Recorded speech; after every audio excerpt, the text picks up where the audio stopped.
Frankly, my dear, I don't give a damn. I'm gonna make him an offer he can't refuse. As far back as I can remember, I always wanted to be a gangster. Don't you understand, George? It's because you were not born.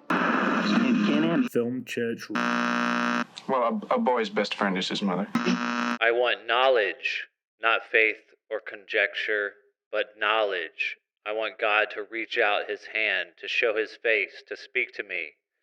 But he is silent. I cry to him in the dark, but no one seems to be there. Hello, and welcome to Film Church Radio, the podcast that treats cinema as a religion. It's Sunday. I'm Lewis. I'm Branden. And we are here to talk about movies. Each week, Branden and I alternate picking a film for us both to watch and discuss. This week, I had the honor of picking the film, and I chose The Seventh Seal from 1957, starring Max von Sydow, Bengt Eckroth, and many more, and directed by Ingmar Bergman. This film deals with a lot of heavy issues. It's one of the most touted films of all time, instantly recognizable, I'd say. And this podcast is all about Branden and I knocking these films off the list, making sure that we, see the important films, kind of watch them together, talk about them. And this is one that I was like, we need to knock it off the list. I need to see this movie. Yeah. So hopefully you've all watched it before tuning in, and we can obviously going to discuss it in full detail in just a minute. We'll go over third act spoilers and all that kind of good stuff. So we hope you enjoy that when it comes up in a little bit. Obviously, before we get into the proper show, thank you to everyone that's been listening, sending the love for the show, subscribing. It really means a lot. Me and Branden love getting together and talking about movies. We want other people to be a part of it. We want to talk to other people about the films that we watch and the films that we like and the films that we don't like. This is a film church, so everybody is welcome. So just let us know, like what have you been watching? What do you like? What don't you like? Leave it in the comments. We've got all our full catalogue of episodes streaming currently. We've just finished a full Leone rewatch or first watch for myself, where we went through chronologically and watched every film that Sergio Leone made. Is everybody still with us after that? Is everybody still here? Yeah, it feels weird not talking about Leone. Yeah. It feels very strange. But we've also got Lilies of the Field, which I think ties itself into this film quite a lot. Mm-hmm. There's so much good stuff back there. So go and check them all out if you haven't listened to them already. We would appreciate it. Obviously, we are everywhere on social media. You can follow us at Film Church Radio. We're putting out some interesting stuff of late. And hopefully that continues. Before we talk about the main film, though, me and Branden like to just talk about what we've been watching this week, catch up with each other, because, we watch a lot, and we like to know what the other person's watching. So, Branden, first of all, how are you, my friend? Welcome. I'm doing good, man. Good. Recovering still from the shingles, which we talked about a few weeks ago, but, the medicine helped. It was, I downplayed it the first time I talked about it, but if anybody thinks they have shingles, go get that taken care of, because it's better to get it done in the first 3 days and get the medicine. But it's just kicking my butt more than I thought it would. Yeah. I keep wanting to be like, all right, now it's time to get out there, and then I'm like, oh, my body hurts. Yeah. But can't imagine. Yeah. It's almost gone. It's on its way out. I could see it slowly going away. Good. But yeah, all good things other than that. Yeah, awesome. So tell me, what have you been watching this week?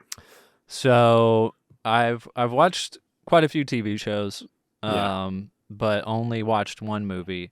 I'm excited for you to get caught up on Daredevil, so we can talk about it whenever you get caught up on that. It's been out for a while, but it's now in Disney's hands. And did you see the news that came out this week? No. What's the news? Rumored that Disney are working on a new Daredevil show. Oh, sweet. Oh, now that they've introduced Kingpin and Matt Murdock Yeah. think that they're just going to kind of Continue it. yeah. That would be great because, man, like, you know, the Netflix Marvel shows that they did were kind of hit and miss, but Daredevil was really, really good. I mean, it's got some cheesy parts, but so do the other Disney Plus shows. Like, Yeah. you know, and man, it's really good. I'm doing a rewatch right now with my girlfriend, and we're on season 2 now, and it just gets so good, man. Like John Bernthal awesome. comes in season 2, and he's like such a badass. That's awesome. The casting was great, so I'm excited for you to get caught up on that. But The trouble is, because I seem to I feel like I need to really dedicate a night and watch like 2 or 3 episodes and be like, get really into it and be like, I can't wait to see what's happening. Because at the moment I'm just watching it in bits. But every night I have the opportunity to do that is when my wife is away working. And I'm like, man, I've got to knock out these depressing films that she doesn't want to watch. So no, I feel that it is one of those shows that, you know, it's pretty good in the beginning, but it is a slow burn. Like once you get to that point, it's like mid to later in the first season where it really gets, you really start to see these characters come out and the acting gets really, really good and you just get really invested. But until that point, you're just kind of like, you know, not really sure if you want to put on another episode or not. But it does get to that point where you like have to see what happens. That's awesome. But yeah, I'm excited for you to get there. Yeah, me too. But other than that, the one movie I did watch is Madness in the Method from 2019. I believe it was written and directed by Jason Mewes. Let me just double check on that. But you know, it was a movie that I heard about back when it came out. I mean, this is pre-COVID, right? And that same year. Okay, so he didn't write it, but he did direct it and stars in it. That same year was also Jay and Silent Bob reboot, and that was like the one everybody, like if you're a Kevin Smith fan, you went and saw Jay and Silent Bob reboot, right? Yeah. But you know, and I heard about this movie. I was interested in watching it, but I never really sought it out. And after you and I had been talking about all the Marvel movies, like the early first Marvel movies, you know, you and I have kind of been watching a few of those. Like I watched Daredevil from 2003, you watched X-Men from 2000, and then I watched the Blade movies from the late 90s. And I started thinking about started thinking about Stan Lee and his cameos and stuff, because he didn't have a cameo in the Blade movies. So I was like, I wonder what his first cameo was, which was X-Men. That was his first Marvel movie cameo, right? Oh, wow, yeah. Was X-Men in 2000, which was like a very small part, like you barely see him. But and he's also like, but he did other cameos. So I was like looking at Stan Lee's IMDb page, which he does a cameo in Mallrats in the early 90s, which is Kevin Smith's movie. But he passed, I believe, in 2019, right? Mm-hmm. So Stan Lee was in Captain Marvel, Yeah. and that's when they did the tribute or whatever, and then he was in Endgame. But he's also in Madness in the Method. Like, that's like one of his last credits on his IMDb page. So I was like, you know, I never sought out this movie to watch it, so I looked it up. It's on Prime. I was like, I'm going to give this a watch. It's like an hour and a half. Yeah.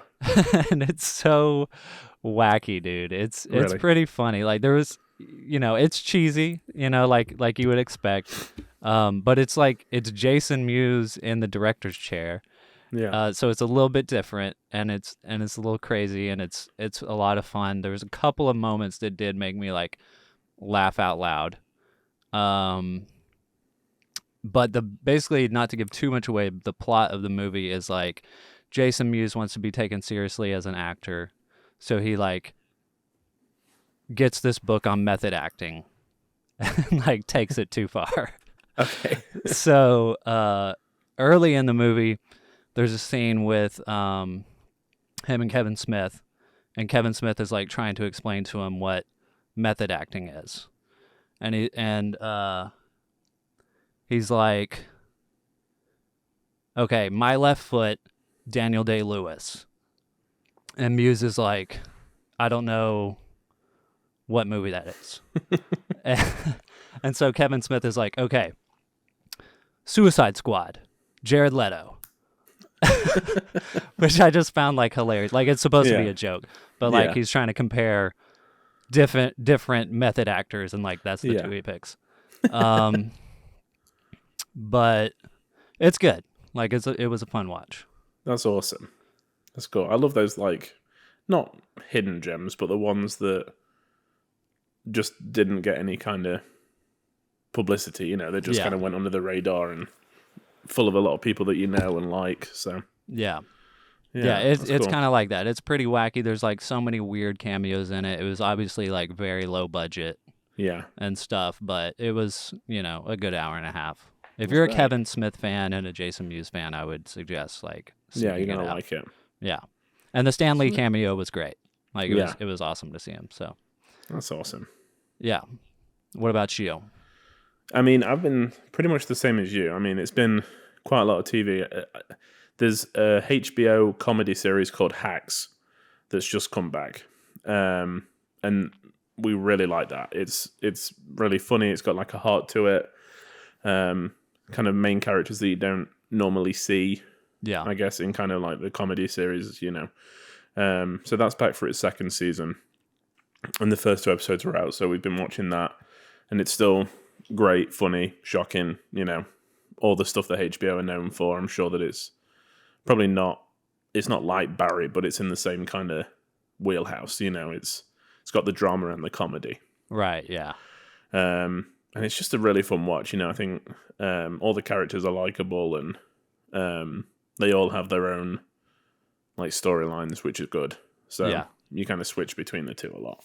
So we've watched that. And then I watched The Naked Kiss from 1964, directed by Samuel Fuller. And Samuel Fuller's a director that I haven't seen a lot of, but when I looked up, I own a lot of his films, which happens quite regularly. You know, there's kind of like box sets that I've bought that are limited edition that are kind of his earlier films, and there's a few on the like Criterion and other ones that I collect that he's released films through that it's just for some reason, you know, I know the name, but I couldn't have named a film before today, just off the top of my head, apart from maybe one.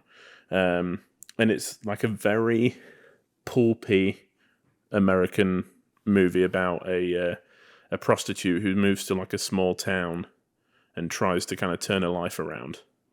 And it's not like, I was expecting it to be very understated and kind of like hinting at what she was. Yeah. But there's a part in the movie where I'm not going to say it because it's going to give something away. Yeah. But everyone is very like she says I'm a prostitute, you know, at certain points. Especially for an American movie in like the early 60s, I was like, this feels so weird. And there's some stuff that happens in the third act that I cannot believe is in a Hollywood film, let alone one from 1964. Yeah. So I went in, it was one of the Criterions I bought recently, and I kind of it was 90 minutes, and I was like, I want to just put this on and kind of, you know, just see what it's about. It's just a short watch. And I was like, holy smokes. Like, I just could not believe what I was seeing, you know. Was this like, I mean, the Hays Code was still around then, right? Yeah, it was it was nearing the end. Yeah. I think, you know, because the new Hollywood came in, Easy Rider was 68, I think. So it was nearing the end, but still, I mean, even for, you know, new Hollywood, there's certain parts in it that's extreme. Really surprised you, yeah. Mm-hmm. Yeah, I mean, there was a point where I was like I audibly gasped. It was so shocking. Yeah, it was. I mean, sounds like a good movie. Yeah, it wasn't anything that I mean, this is again, I haven't heard anyone talk about it, and I'm so interested to see what people made of it when it came out. Yeah, and like, you know, the legacy that it's got, because it's, like I said, it's not like something I've seen before. Because the storyline sounds really like cliche, right? It's just someone that's had a checkered past trying to turn their life around, but it does some really interesting things with it. So sweet. Yeah, sounds glad I watched it. Yeah. I'm going to dive a little bit more into Fuller, I think. I've got a few more that kind of just laying around that I need to watch. So Yeah. I mean, I recognize the name, but I can't think of any of his films off the top of my head. I'm sure if I looked him up, I would be like, oh, I've seen that. I've seen that. yeah, there seems to be a lot. I don't think he ever made quote unquote a classic. What anyone would, it's not kind of regularly touted on the top lists anywhere, but a lot of recognizable titles. Yeah. Pick up on is it South Street? Yeah. I think that's the one I'd heard of and had seen before, actually. So Okay. yeah, Sweet. but yeah, interesting guy by Yeah. the sounds of it. So yeah, one of those that you just can't wait to get to the special features, Yeah, for sure. which is why physical media is so important, everyone. I know, right? Yeah. Yeah. Need those But yeah, that commentaries. was it. Yeah, the comment. I mean, that's a good shout. Yeah, I'm gonna have to watch it again with the commentary. Mm-hmm. Yeah, sweet. Yeah, but that's all I've been watching. That's all I've had a chance to watch, apart from today's film, Yes. which is The Seventh Seal from 1957. Like I said at the top, directed by Ingmar Bergman.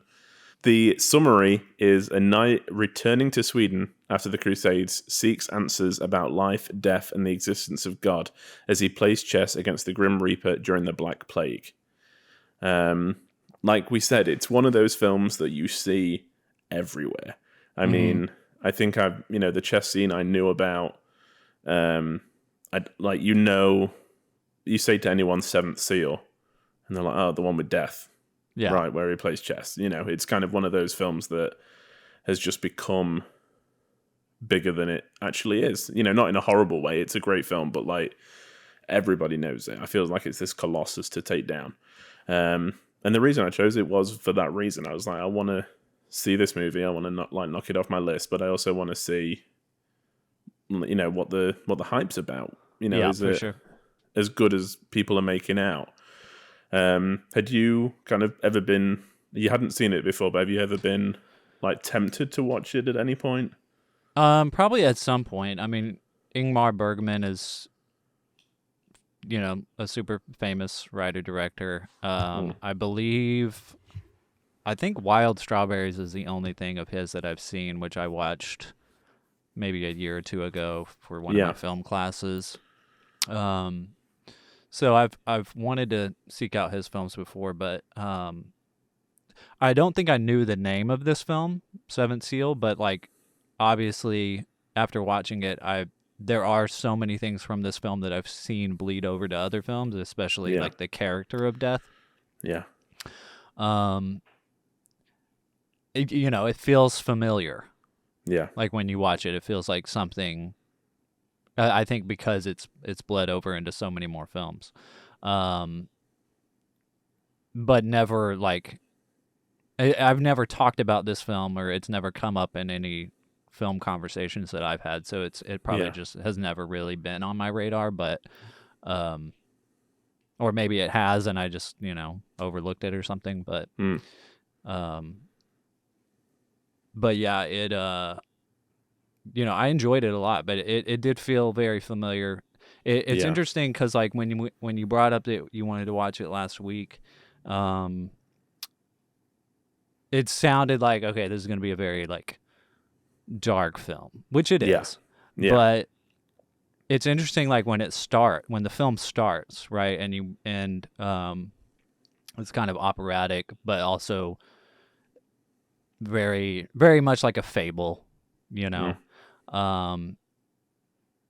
It starts, I think, with like the chiming bell, and then the credits are like silent, and then there's like this operatic kind of music with the imagery, and then you meet Death and this character, and they decide to play chess. Like, Death is kind of charming to me, when the film starts out, and he never really seems too grim. You know what I mean? It's not like the Grim Reaper wearing a skull and like coming after you.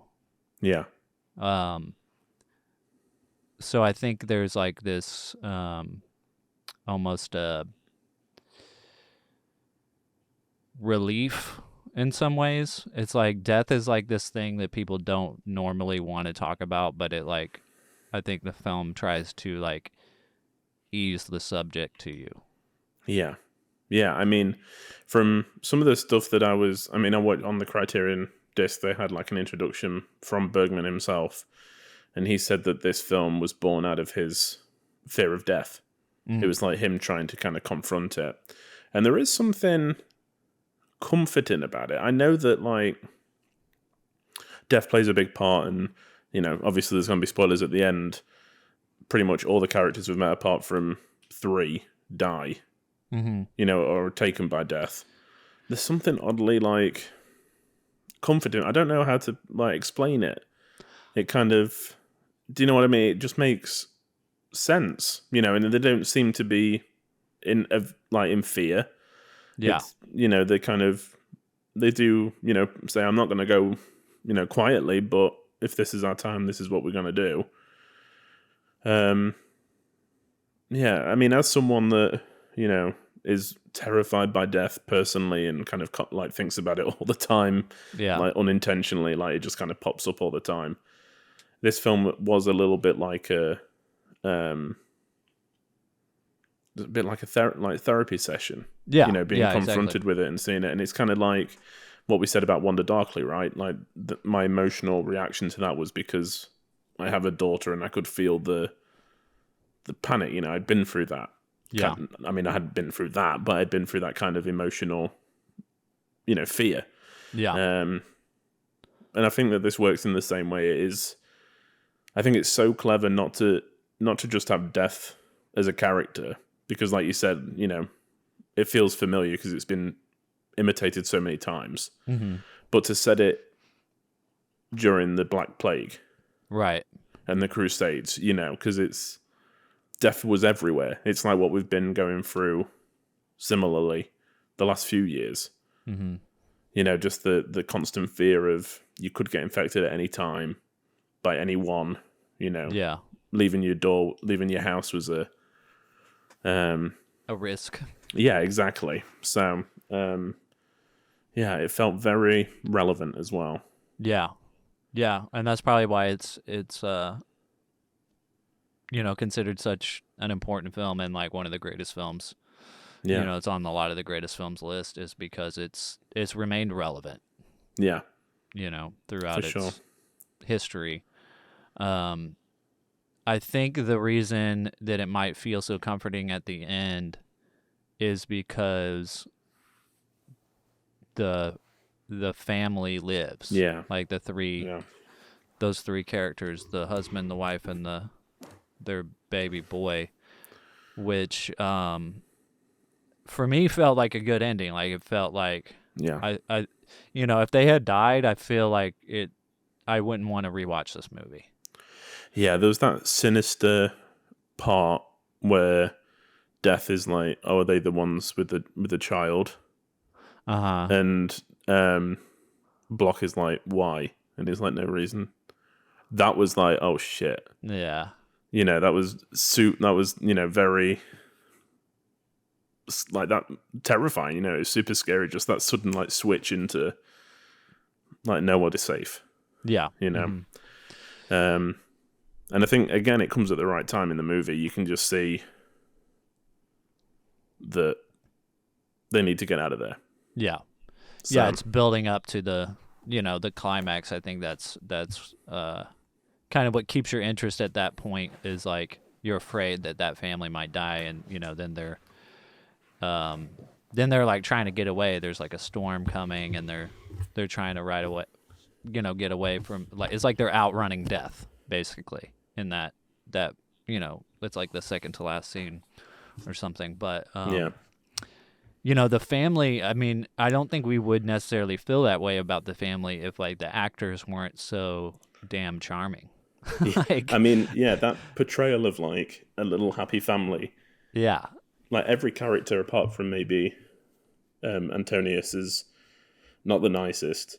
But the whole family unit are just adorable. Yeah, literally. Yeah, like as soon as when the movie started, I was like, oh, this is kind of interesting. This is like a fable about trying to outbeat death. It took me a while to kind of figure out what was going on, because it almost seemed like, he's like washed up on this shore, and you know, you don't know where you are in the story, you don't know what's going on, and then it's like all of a sudden he's like riding on a horse, and he's not playing chess anymore. So I was like, what is this, like a flashback to his life or what? And then it took a little while, like I don't know what it was, but like at some point I just got it. I was like, oh, he's currently like he let you know at some point, I think in one of the, you know, within the first 20-30 minutes that like, oh, he's still playing chess. Yeah. Like he's still, you we'll know, finish there's this game at the tavern kind of thing. Yeah, there's something going on. Like what you as a viewer sees isn't necessarily what everyone in the movie sees. Yeah. And then the character of Joff comes in, played by Nils Poppy. Is that how you say it? Or Pop? I don't, yeah. They're all Swedish actors, I believe. But like as soon as he comes on the screen, first of all, like you just like fall in love with him. He's like just waking up. He's like doing acrobatics to like stretch in the morning. And I'm like, all right, I got to take notes on this morning routine. This is how you start your day right here. Yeah. And then he sees this woman and a child in the distance, which you find out, you know, once he, you know, after he sees them, like, first of all, like the shot of when he sees them and the shot like pulls in on him, on his expression of seeing them, like that shot, that moment when the music came in was when I was like, oh, this is getting really good. Like, I like this. Yeah. So that part of the movie got me. And so I think because of that, like jumping all the way to the end, when the family does live, I think that's like what tied it all together for me and made me go, yes, okay, cool. I'm happy with this. Yeah. But back to the scene in the beginning is like, or, you know, his first scene is once he goes and tells his wife that he saw this woman and the child, you find out that he can like see spiritual things that aren't, you know, that not everyone can see, you know, like death and like the afterlife and stuff. Yeah. Which ties back in again later in the film. But yeah, that scene just got me, you know, and then he introduces his wife and the child and stuff, and it just, that whole family thing just really worked, I think. For sure, because like I said, I'd watched Persona like a week ago, 2 weeks ago, and that kind of starts to blend reality with, you know, with the spiritual and stuff like that. So when this started, I was like, is this where we're going again? Is it going to be, you're never quite sure which is real? And I had the same as you. I was like, we're going back to see him as a child. Like, is this his father? Yeah. You know? And Persona is a Bergman film, right? Yeah, that's right. It was before this? I think it's after. Okay. I'm not sure, though. But, yeah, I mean, the family unit, adorable. I love them just, you know, being entertainers and kind of not taking, they never seem to take it too seriously. You know, they're just focused on kind of caring for each other and being together, which I think ultimately saves them. Mm-hmm. You know, they're just out for themselves, but also they never seem overly worried with death or what anybody else is kind of doing. Yeah. Which is refreshing. And plus they're entertainers. So maybe that's a part of the reason why they lived, you know? Yeah. I think all the characters in this have their moments to shine and are really entertaining. You know, it's just, I like how he kind of, like they collect more people as they move forward and their stories kind of all get woven together and I think I'm going to really enjoy this on a second watch because, you know, in the beginning you don't really realize that it's going to create this like ensemble of like characters or whatever. Yeah. And then by the end, you know, it all ties together really good. So it'll be fun to go back and watch it and kind of see all these like notice how all these characters are introduced again. Like, you know, the family is what stood out to me the first time watching it, but I think some other characters might stand out again on the rewatch. Yeah, so when I was having, eat my dinner earlier, I went and rewatched the first like 30, 45 minutes again. Okay, cool. Because, like you said, with the ending the way it is and his visions, I'd kind of forgotten that he had the visions at this point. So I went back and watched it, and I was like, wow, they show you proof of God 10 minutes into the film. Yeah. With the Virgin Mary kind of walking with the son, you see that. And the rest of the film is, Antonius Block looking for some physical form of God. Yeah. But us as the audience, like, we've already seen that, And I don't know. Again, I think there's so much into this that I'm not sure what it's trying to say. I don't know whether it's like God only shows himself to certain people, or like only, if you go looking for him, you're not going to find him. Yeah. There's so many layers to it. Yeah, that's true. And as you know from Lilies in the Field, I love people questioning religion in film. Mm-hmm. Yeah. Like, I'd find that whole idea so interesting. Yeah. And just like how this big, part of your life can be like questioned, and it's just so interesting to me. So this whole film, I was like, I'm in. Like, I get it, But yeah, just wow. So the main character, Antonius Block, is that how you say it? Mm-hmm. Yeah, I think so. Played by Max von Sydow. Yeah. I'm sure I've seen him in a ton of stuff. I mean, I know he's in like the Force Awakens, like in the first few minutes.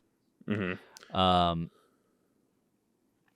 But the character, so in the film, he is he's like cheating death a little bit. In the end, he doesn't succeed or whatever. But in a way, he does, because he has he wants to stay alive for a little while to have one last meaning to his life, I guess, right? Yeah. What do you think that was in the end? Because it seems like he succeeded, but I think whatever that was, I probably would notice if I rewatched it, but I don't know if I'd notice this time.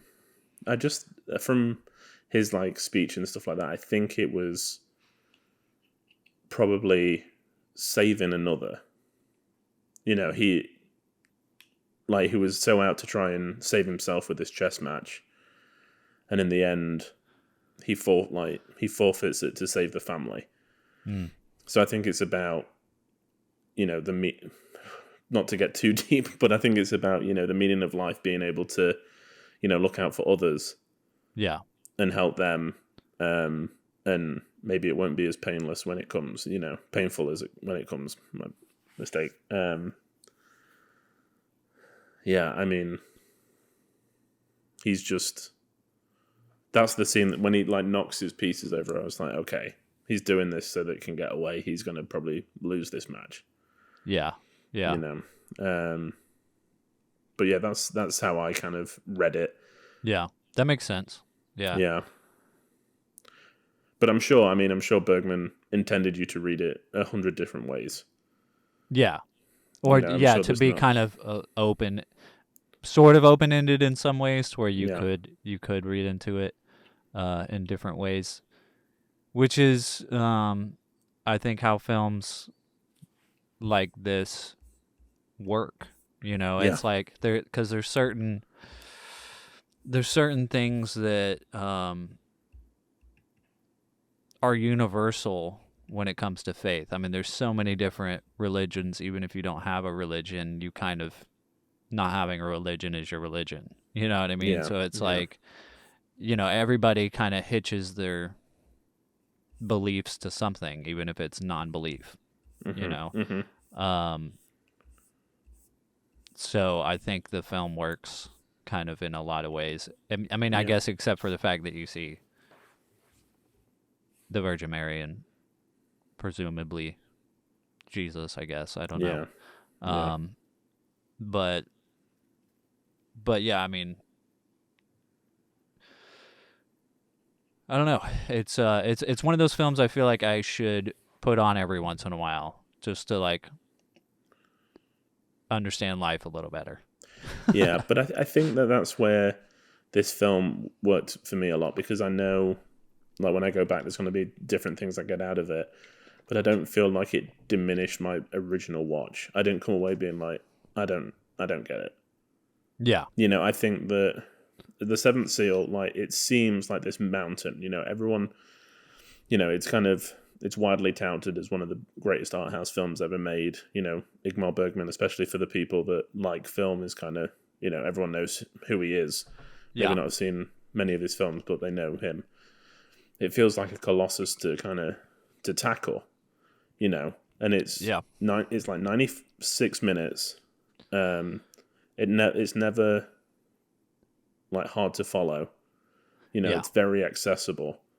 And I was surprised that the chess game in the scene on the beach was like first 10 minutes. Right, yeah. And I was like, where are we going to go from here? You know, I feel like this is the climax. Yeah, exactly. I thought this was where we were going to end, you know. Yeah. But yeah, I think I was surprised at how open it was to viewers. Mm-hmm. You know, because again, in my research, I'd like been reading a little bit about it, and this was kind of the film that broke through for the art house. You know, there'd been like Kurosawa films and stuff like that had come before, but this was the film that in American art house, the people were like, holy smokes, we've got to pay attention to this. And that's where, you know, these European films started coming in that we've kind of talked about, and foreign films.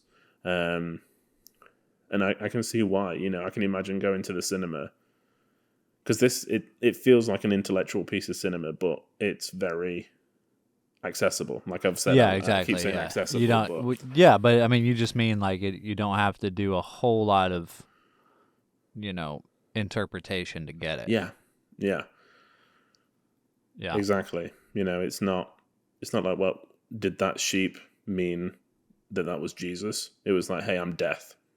It's like, okay, this is about death. You know, So, but like I said, I think that just the setting is really interesting. You know, the Crusades were a religious war, so like being shipped across to fight for religion, and then coming back and being like, does religion, like, does God exist? Like, he hasn't shown himself. Like, he hasn't helped us win this war. You know, I've seen thousands of people die.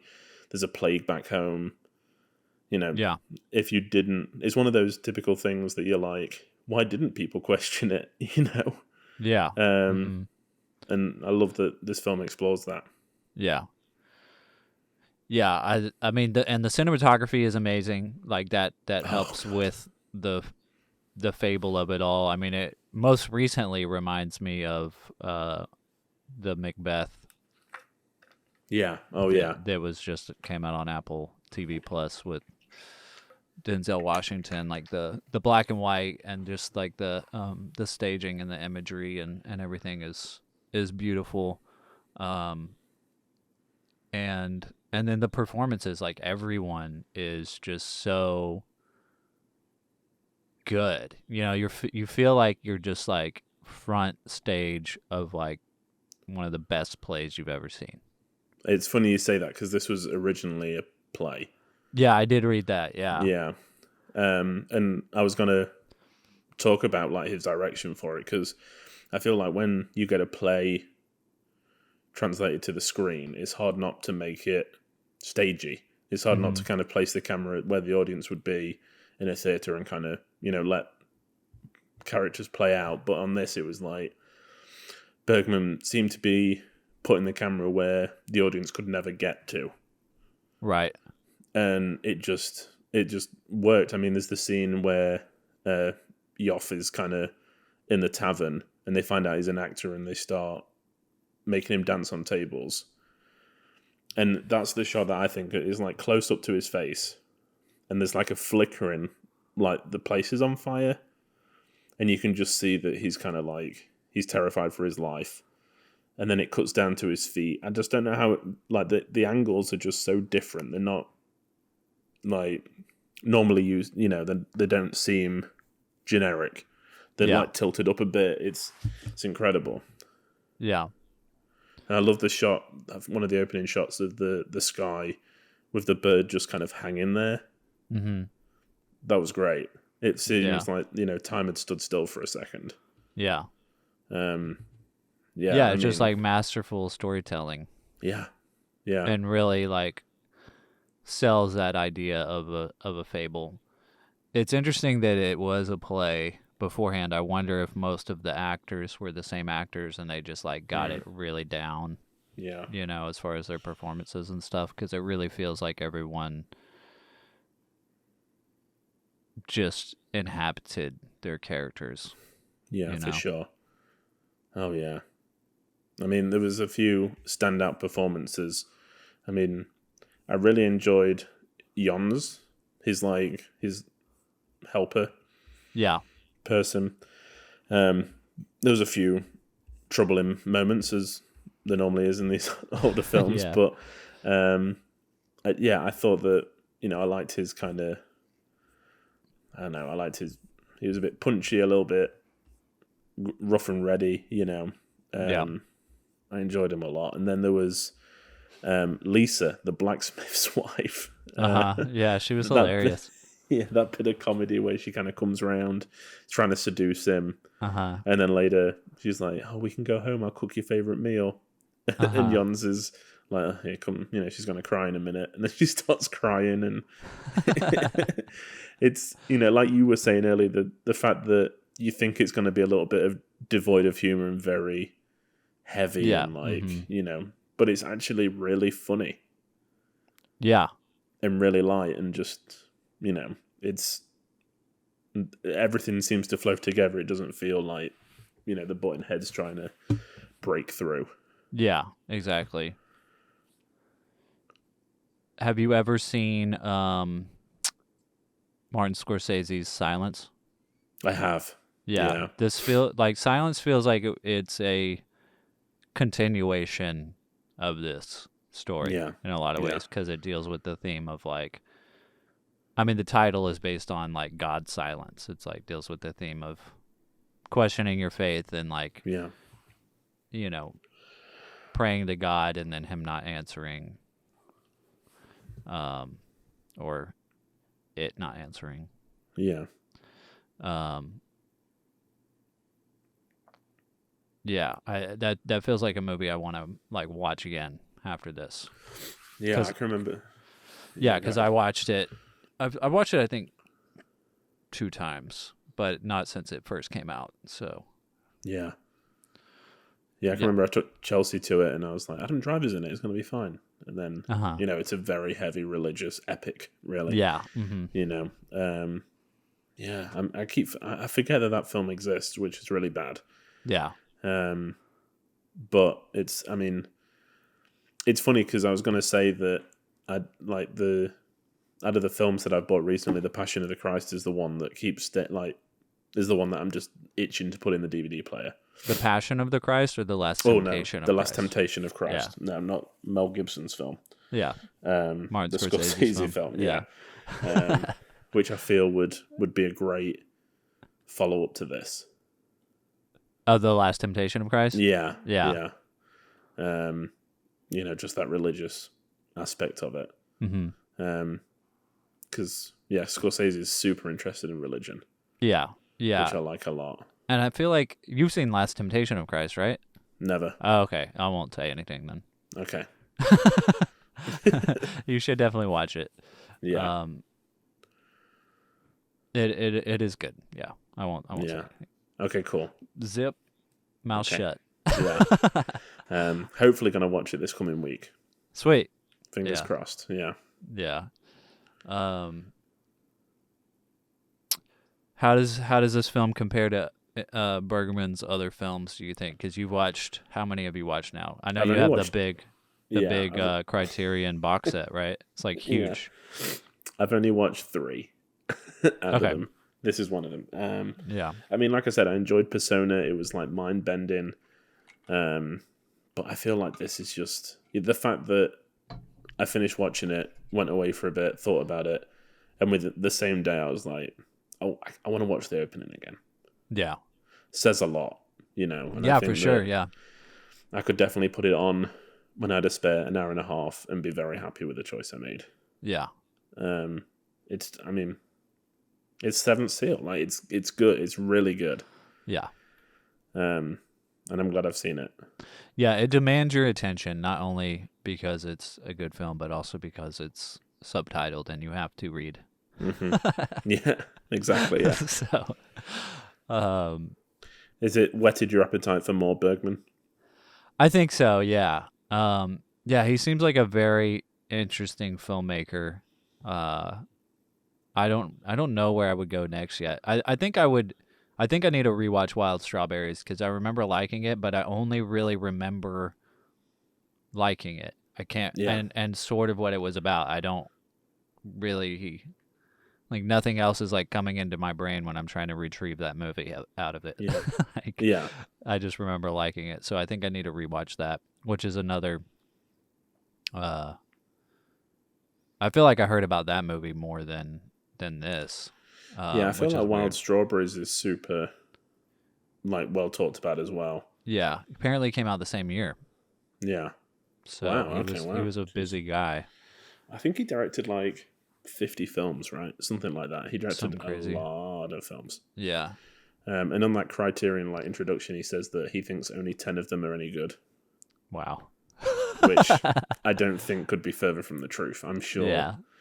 you know, the vast majority are better than a lot that we've seen. That's still a lot. I mean, to say that you enjoy 10 of your own films is quite a feat, because I feel like most directors that have done a lot of movies, or just most directors in general, don't like their own movies. I don't feel like, because he said, you know, pre that, it was just, he's not, he doesn't watch them. They make him feel a little bit sick, like rewatching his own films. But yeah, the ones that he feel like, maybe the ones he feels he got right, this was one of them. yeah, Like he got across what he was trying to say. yeah. That's good. That's yeah, cool. yeah. And I want to kind of, I know that he did a few, like Through a Glass Darkly, I think is a little bit more horror-y. And I'd love to see that kind of, that as well. So maybe Through a Glass Darkly is going to be the next one that I go to. Yeah, yeah, that would be interesting to see him do something a little, because it is dark, but it's also hopeful. You know, that's what it's I said. not Yeah, like it's not. It doesn't leave you feeling like, because death is a part of everyone's life. Mm-hmm. I mean, like it's all there waiting for us. Yeah. You know, at the end of our journey, but it's not. It doesn't have to be a bad thing. Yeah. You know, it can be a beautiful thing, and I think this film tries to get you there.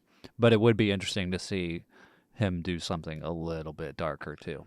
Yeah, exactly. I think, and that's what I'm interested in, because I don't know how to read the ending of this film.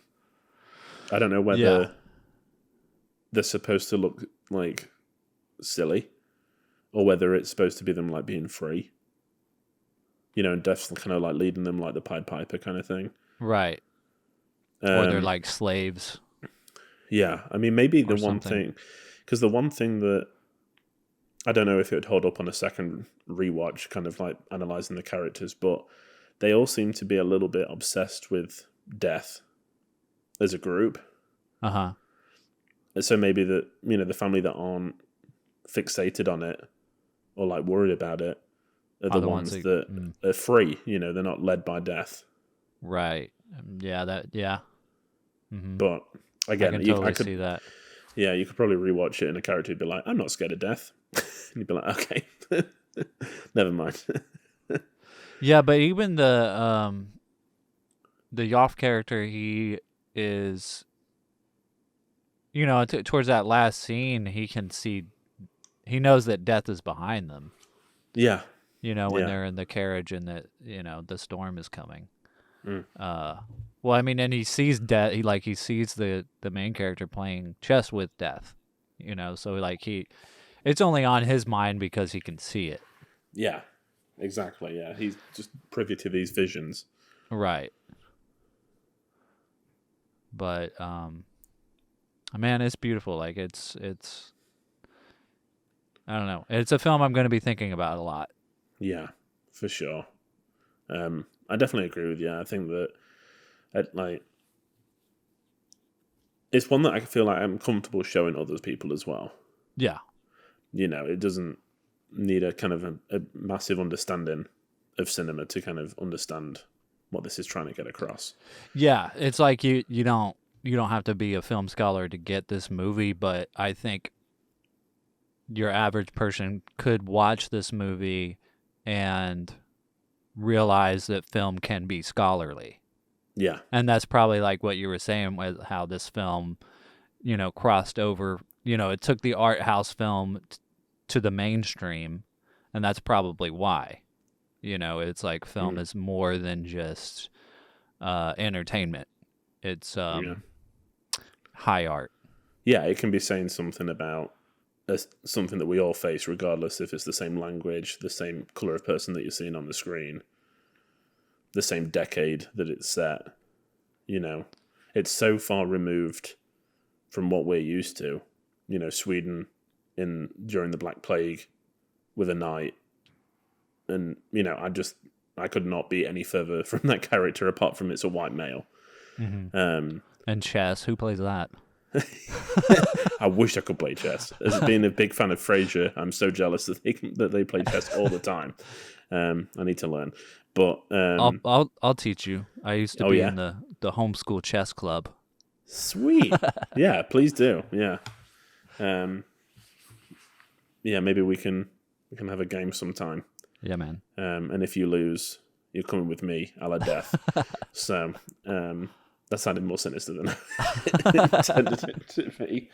What was I saying? But yeah, I think that the characters are so relatable. Like just the feeling of death and kind of being shadowed by it is just what we all kind of live with, Yeah, because it doesn't matter where you're from. Yeah, death is inevitable. Yeah, and I find it really interesting that the female character that Jons kind of picks up along the way, like doesn't say a word until death arrives at the end. And it's just like the great like everyone is just on the same place at that point, Death is the great leveler. And they're just all the same. She's the one that seems to be most okay with it. Compared to everybody else. Well, she's basically a slave, so yeah, she's probably like, oh, sweet relief. Yeah. I just, we talked a bit about rape scenes in the last episode because of Once Upon a Time in America. There's no rape scene in this movie, but there's a rape conversation, and it's like that character is just like, I could have raped you, And give me props because I didn't, and it's like, and then he's like, you know what I'll do? I'll make you my wife. Like it's some kind of like, trade privilege, Yeah. But I mean, it's supposed to be like the 14th century, so. But I mean, it's like people like men still act that way. Like, it's a privilege to marry me, And it's just like, it's this archaic mindset that still exists. Yeah, I did feel bad because I felt that line, I was like, ugh. But then the line after that really made me laugh when he's like, I do have a wife. Maybe she's dead. That's like, yeah, there are some really funny moments in this movie. Like you said, it's pretty surprising, but yeah, it's one that I'm sure I will go back to very soon. Yeah. Yeah, I mean, like I said, the religious elements in it are just right up my street. So, just loved all the talk of, where is he? Yeah. And the depiction of people that really believed that were like whipping themselves and stuff like that because they thought that it was a plague sent by God. It's crazy. Yeah. So much to it. I love the painter in the chapel. That's just like, yeah, this is, if people want to be annoyed that this is, that the devil is, I'm painting the devil and Grim Reaper and all these people hurting themselves, they can be. I'll go and paint something nicer. Yeah, just so nonchalantly. Yeah. Man. Because it did come from Bergman seeing like a painting of a knight playing chess against death. Yeah. Yeah. And I find it really interesting that it is chess, because when he's talking to him in that cathedral, Block says, I'm going to use the bishop and the knight. And again, that's reference to, I think, the war that's going on, because it's like church and government kind of coming together to fight this war. That's really interesting. And it's not going to work. Death's like, you can't treat me like that. Yeah. I've already know what you're gonna do. Yeah, that was such a great scene. Like, I feel like this is like this would be like an actor's dream. Like, because all of the scenes just have so much for the actor to do and so much meaning behind the dialogue and stuff. Like, it just seemed like every single line that was coming was like poetry. Like, that, like, just like on another level, that, just like some ancient story. Yeah, like scripture. Yeah. Leading on from that, I love that he doesn't go for the overdramatic. In that scene especially, he could have hidden Death's face the whole scene and then been like, oh, you shouldn't have told me that move because I'm Death.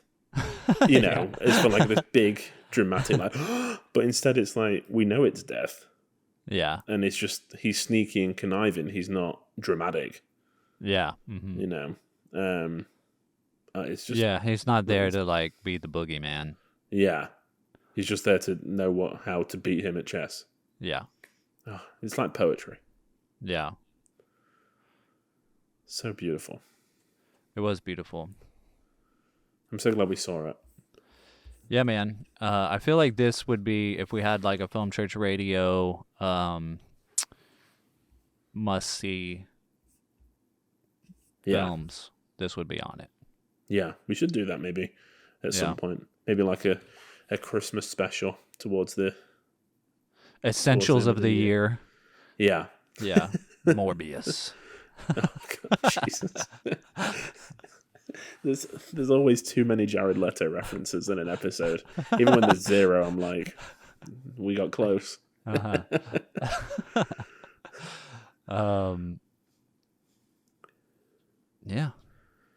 Man, I think that's...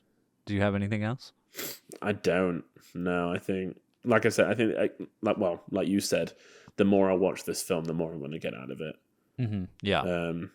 Because this is just the initial watch, so I think I'm still in awe of just the storytelling and the visuals of this piece of work. I haven't really thought much about the actual story. Yeah, you're still processing it. I mean, I just watched it today too, and it's like, I feel like this film is going to be on my mind for a while. And then I'll do a rewatch and get more out of it and really be like, oh. Yeah. Yeah. Okay. Do you want to go ahead and guess what the other person rated it on Letterboxd? Yes. I haven't even thought about what I was going to rate it. Let me think for a second. This is going to be hard for me.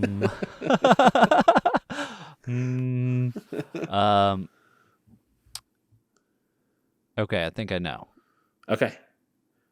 I'm going to say that you're going to rate it 4. You got it. Half. Oh, dang no, it. You got it. It was 4. You got it. Just the saying that, watching it on the second, you might get something more out of it. Yeah. I was like, I don't think it's quite a 5 yet, but maybe on a rewatch. I think so. Yeah. I did love this movie. This was a good movie. Good. I'm glad, because I was a bit worried, because last week we were like, you were like, I want something uplifting. I was like, oh, this is about death and yeah, plague. But ironically, it was in some way. I mean, it's not like, obviously the most uplifting film ever. Like, don't be like, this is a movie a depressed person should watch. Yeah.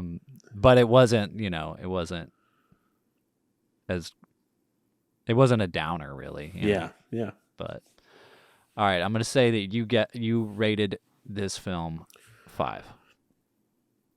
Ding ding Yeah. ding ding. Yeah. I just knew from We're that. getting better at this. I know from that overhead shot of the bird in the sky. I was like, I'm gonna love this, Yeah. and I did. And I watched it. Well, I've watched it 1.5 times. So in a day. So many times. Yeah, it's just wonderful. Perfect. Deserves to be touted. Yeah. So we haven't. I mean, we did this last week, but you haven't picked a film for us to watch for a while. So I'm super excited Yeah. to know what you've picked. So I had a movie. Yeah. I changed it in the middle of the day today. Okay. So I might go back to the other movie later. But this is a movie that I've been wanting you to watch for a while. From 2014 Yeah. with Justin Long and Michael Parks. Written and directed by Kevin Smith. Tusk. Okay, cool. Just trying to lead into it more interestingly. Yes. I knew as soon as you said Justin Long, I was like, I think I know what this is going to be. Yeah, I mean, after watching Jason Mewes' movie today, I was like, Yeah. I mean, Tusk and Red State are my probably, I don't know. I mean, I do love Clerks, Yeah. of course, but like when I saw Red State, I was like, Kevin Smith is not the filmmaker I thought he was. Like, he's way more interesting. I mean, he's been interesting and he's always been fun. And the person of Kevin Smith is he's such a great person, like, and personality. And I love, like, he's always positive. I love watching all of his live stuff and his podcasts and stuff. But, and then he followed it up with Tusk, which was another like left turn. So I'm super excited to see what you think about it and also see what I think about it on the rewatch, because I think Awesome. probably only watched it when it first came out. Yeah, well, that's what it's all about. Yeah, man. Good. That's a good pick and one that I've been wanting to get to. Yeah. So I love Kevin Smith. Yeah, man. He's this will be a fun one to watch. And for those listening, I mean, we'll get into it next week, but I mean, this film came about because of a podcast that he does. Yeah. And they, like, him and his producer basically came up with the story on a podcast and then got their listeners to vote if they should make it a movie, and they were like, yes. And so they did. So anyway, that'll be next week, ladies and gentlemen. Awesome. I'm excited to watch it. Well, I think that brings us to the end. Sorry, there was a pause. I forgot that I was the one hosting this week. That's all good. Like I said, you can find us on Twitter and Instagram at Film Church Radio. You can follow us individually on Letterboxd.